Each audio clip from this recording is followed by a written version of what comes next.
Well, guys, welcome back to the yearly tradition of Barcelona summer transfer suffering, where we get linked to a big name, a big player, an exciting player that gets us excited as fans of what they can cook up for Barcelona and the squad we're about to have with them in it going into the following season. And in the end, it doesn't happen. Last summer, it was with the likes of Nico Williams, and this summer, it's with the likes of Julian Alvarez. Of course, the Julian Alvarez saga isn't completely over yet, but we all know it's looking very, very, very, very, very difficult for Julian Alvarez to come in this summer, as we all know the clear stance of Atletico Madrid of not wanting to sell Julian Alvarez at all, and especially not to a rival like Barcelona. Apparently, Julian Alvarez is going to make a last-ditch attempt to try and convince Atletico Madrid to sell him this summer to Barcelona. We'll have to wait to see what he does, but as of now, it's looking very difficult to bring him in this summer, and going into the 26-27 season, our main number 9, our only natural number 9, will be the likes of Ferran Torres. And his backups will be the likes of Anthony Gordon, a Karim Adeyemi, or maybe even a Hamza, who just came from scoring a brace against Birmingham. So we'll have to see how much Hansi Flick really trusts them going into next season. Who knows? Maybe he can pop off and go crazy for us and be that revelation, and we'll see that we never needed to sign a striker because we had Hamza the whole time. We'll have to see. We'll have to see if Hansi Flick truly trusts him going to next season. But as of now, the backers will be Karim Adeyemi and Anthony Gordon, and our main natural number 9 will be the likes of Ferran Torres. Or maybe not.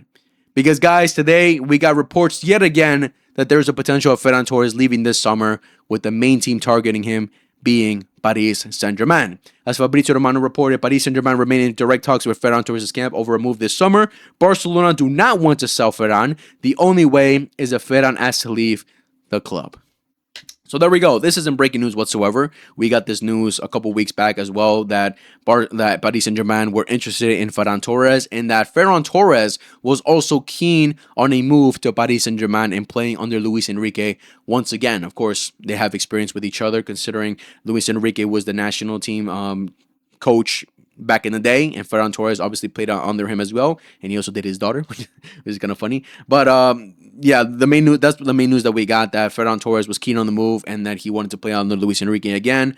And the other news was the fact that Ferran Torres does not feel appreciated sufficiently by Barcelona, which again isn't breaking news. We got this news before as well, that Ferran Torres doesn't feel appreciated by Barcelona. Now the main question is, does he not feel appreciated in terms of contract-wise, that he's not getting what he wants, that Barcelona, the renewal that they gave him or they offered him is not what he wants, so he feels underappreciated in that end?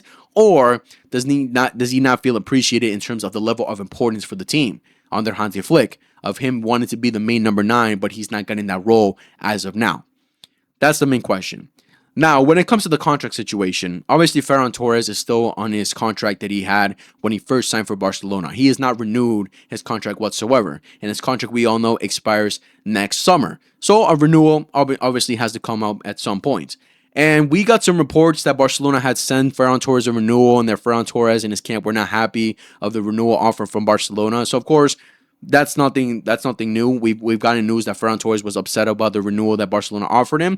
So if he's upset in those terms, it's understandable. You know, Ferran Torres has been here for a couple years now. I think he signed in 2021, so he's been here for 5 years now. It's been a while now, and it's not to say that Ferran Torres has not offered Barcelona absolutely nothing. You know, he's played a role. He's obviously played a big role at times as well, where he's been impactful for us. It's not to say he's been completely useless for us, where he doesn't deserve an upgrade. He doesn't deserve a salary raise as well. And especially when he looks at his teammates around him who are earning more than him, he's going to obviously be a little bit envious and be like, yo, I want that kind of money too. Especially when we look at the new summer transfers that came in for Barcelona, the likes of Karim Adeyemi, like the likes of Anthony Gordon, who are earning more currently than Ferran Torres. As we all know, Ferran Torres, whereas he's right here, he's earning 10 million a year, while Karim Adeyemi 12.5, and the likes of Anthony Gordon 12.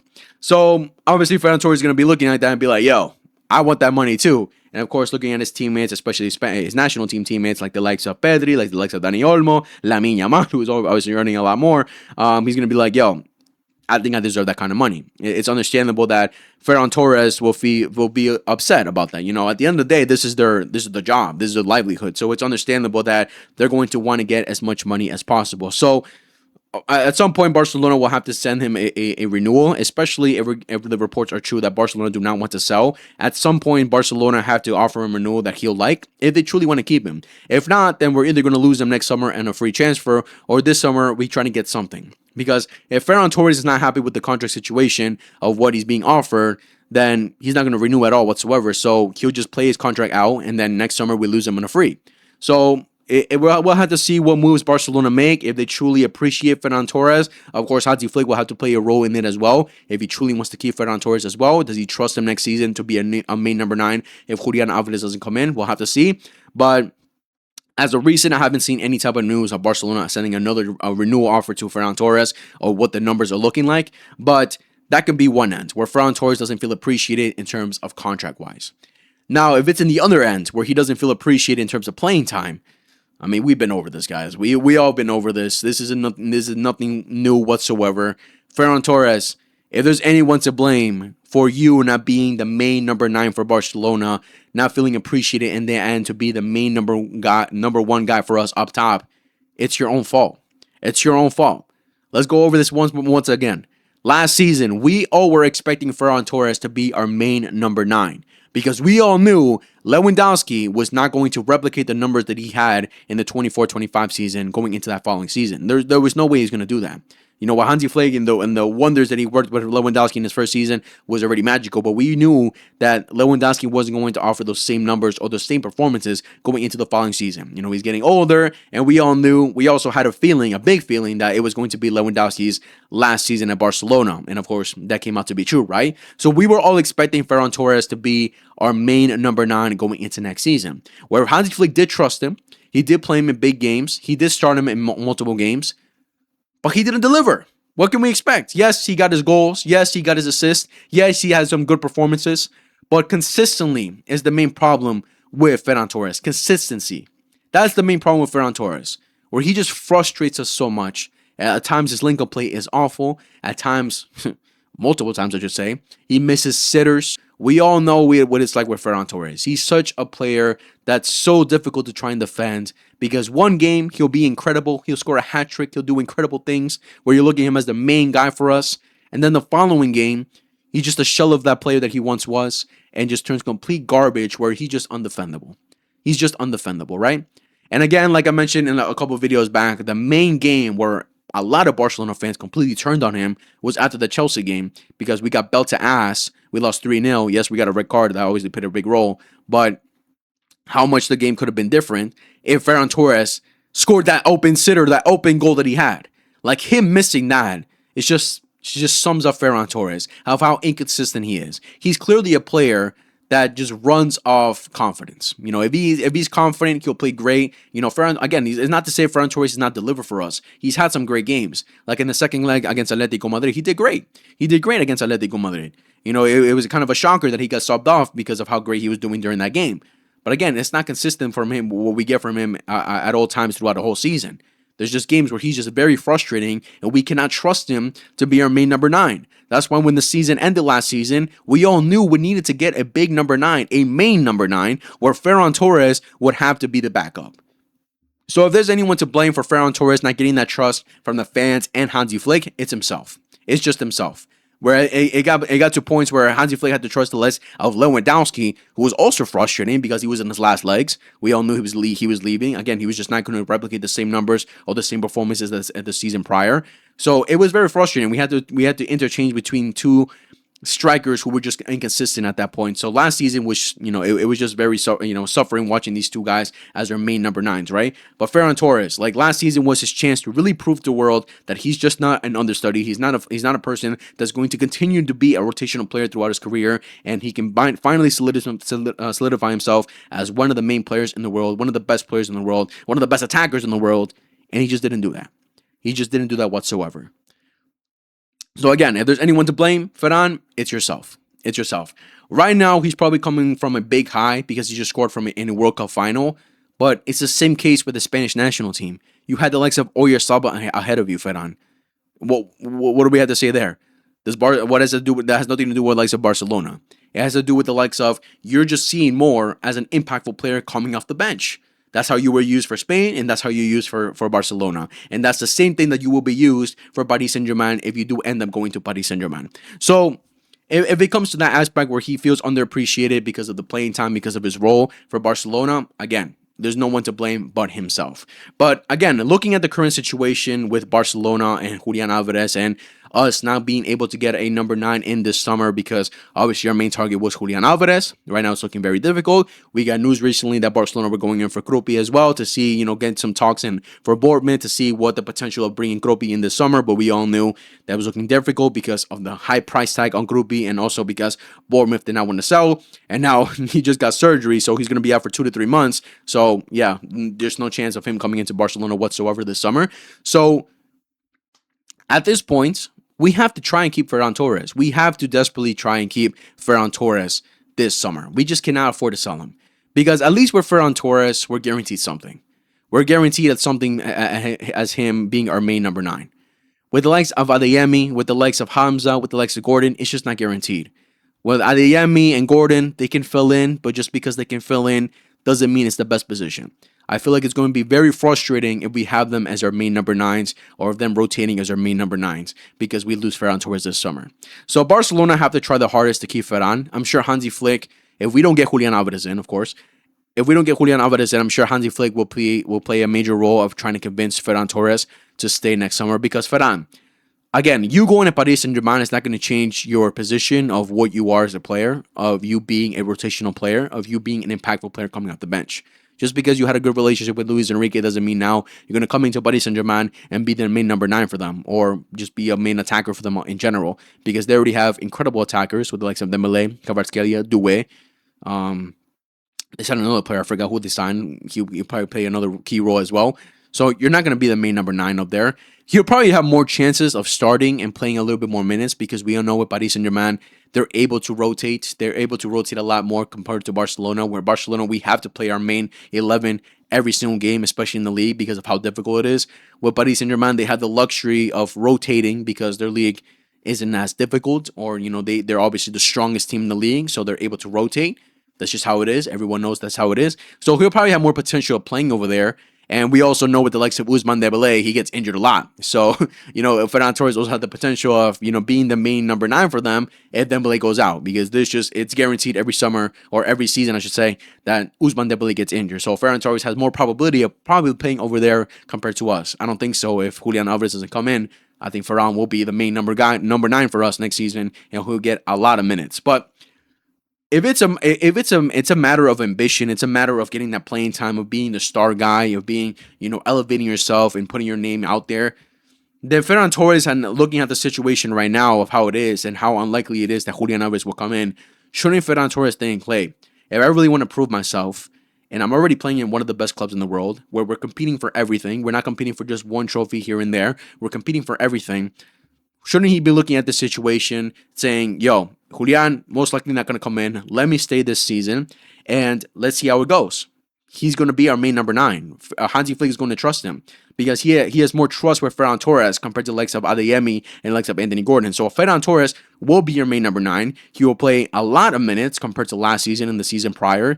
He'll play a lot of minutes under Hansi Flick. He'll be the main guy up top, and he can prove himself. This would be the season for him to prove himself. And then it truly convince Barcelona to go ahead and give him what he wants and give him the money that he wants, give him the contract that he wants. Shouldn't he try to do that? But, and this could also be a matter of Ferran Torres obviously wanting to try something new in his career, wanting to, a new environment, a new country, live somewhere else. That's understandable as well. If a player wants to decide in terms of that end where he wants to something new in his career, we can't really do much about it, right? It's a player's decision. Again, his contract ends next summer, so we don't have much to bargain with. But Barcelona, if they truly want to keep him, and especially if Julian Alvarez doesn't get over the line this summer, then we have to, be sturdy when it comes to selling him potentially to Paris Saint-Germain and ask for a big price. 60, 70 million for Ferran Torres. It's unlikely. Paris Saint-Germain will be like, nah, but at least we'll be guaranteed to have Ferran Torres going into next season. We'll have him for the whole season, and then next summer, we can get rid of him on a free. that's just the situation that we're in right now. That's just a situation we're in right now where we don't have much to bargain with. Ferran Torres has the ability to just play out his contract and leave next summer on a free. Paris Saint-Germain will obviously see it as a smart move and not spend big money this summer unless, of course, they would need it because, again, when the likes of the targets up top, I mean, they're going for another player from Ajax, I forget his name, so that's another player they're going to bring in. But when it comes to players that can guarantee them something, Ferran Torres is better than the players that they're signing currently right now. So Paris Saint-Germain could be desperate and going for Ferran Torres right now and pay the price. But the smart move would be going for him next summer for free, right? So that would be it's not like Ferran Torres is old either. Like, I think he's 26 years old. So he's still young. He's still in his prime ages, supposedly. So we'll have to see. I hope Barcelona can they can have a clear stance of if we're going to sell him this summer, get him for big money. And I mean, we'll see what we'll have to do after that. We'll see if Barcelona going for another striker or something. I'm seeing the likes of Pablidis getting linked to us. I'm like, fuck, we're so down bad, man. This summer transfer window just sucks. Like Karim Adeyemi, Anthony Gordon. Let's be honest with the transfers. Like, I feel like they're definitely going to obviously help us going to next season. I think they'll definitely be impactful players for us in terms of rotations and in terms of course, what they can deliver. But they were never transfers that we were excited about of going in when the summer transfer started. Like, they just came out of nowhere. Anthony Gordon literally just came out of nowhere where we just paid the price and got him in. Again, just came out of nowhere. And Karim Adeyemi, the same thing. We got linked to him, and then the following 2 days, I think, we got him over the line. So they were never players that we were expecting to go into the summer transfer window, right?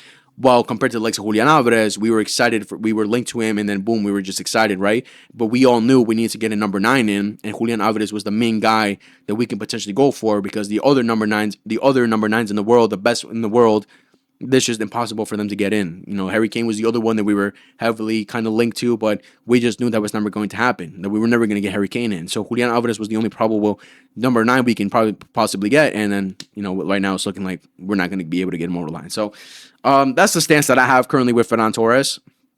Keep him until next summer. If we have to give him on free, we'll get rid of him. We'll see what he can do this season, and if he cooks up this season, and if it's truly a matter of level of importance, from the club or from the team, in the contract-wise, then Barcelona offer him what he wants, offer him what he deserves if he does well this season, and then boom, he can stay for a couple of years to come, right? We'll have to see, but it's also about what the ambition is from the player. Does he want to have a new environment? Does he want to earn more money? That's also the case as well, because as we're seeing right here, the report says if Ferran Torres asked to leave the club. And we've been seeing news that Ferran Torres is keen on the move to Paris Saint-Germain. So I wouldn't be surprised if we get news in a couple days' time that Ferran Torres will ask to leave the club. We'll have to see. But yeah, that's currently where I stand right now. Keep Ferran Torres at least for one more season, and then next season, man, it's looking tough, bro. It's looking tough. Like, who is going to be our number 9 for the future, guys? Who is going to be our number 9 going to next summer? We're going for Erling Haaland next summer? I don't know, bro. But why do we always have to suffer every summer, man? Why do we always have to suffer every summer, man? This is so annoying. But yeah, guys, that's my current stance right now. Let me know in the comments how you currently feel. Do you guys say just get rid of Ferran Torres, get as much money as we can for him, 50, 60, something like that, and get rid of him this summer? Or should we keep him going into next season and then see what he can cook up, and then next summer we lose him on a free, or maybe we'll offer him a contract extension and he decides to stay for a couple years. We'll see what happens there. But guys, let me know all those things down in the comments below. Make sure to like, subscribe, favorite, hit the notification bell for every time you upload. Share to your friends, love football, and I'll see you guys in the next video whenever it is. Much love, take care, God bless, and peace.